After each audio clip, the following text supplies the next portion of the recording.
هي دي الخطوة التانية في الميك اب وانت قاعدة في البيت صح؟ يعني ما مش لازم نحط على وشنا كله، يعني تحت عينينا كده كده. هو ده تنت يعني؟ ده تنت كده برضو، حاجة بسيطة كده يعني، برضو تخلي ايه منظرنا حلو. تمام. تيجي مثلا بالقلم برضو هنحط برضو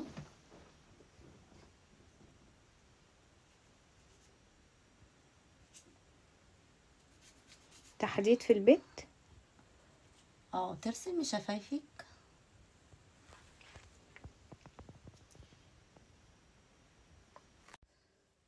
هي كده خلاص خلصتي اللوك ولا في حاجة تانية هتحطيها؟ لا ده كده حاجة برضو ايه،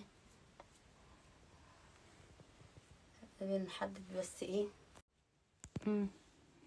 بصي لي بقى كده وريني اللوك النهائي.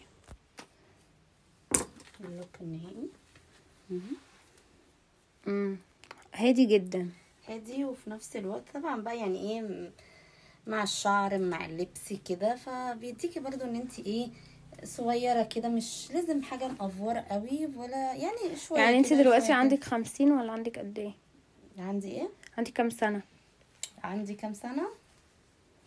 داخلة في 60.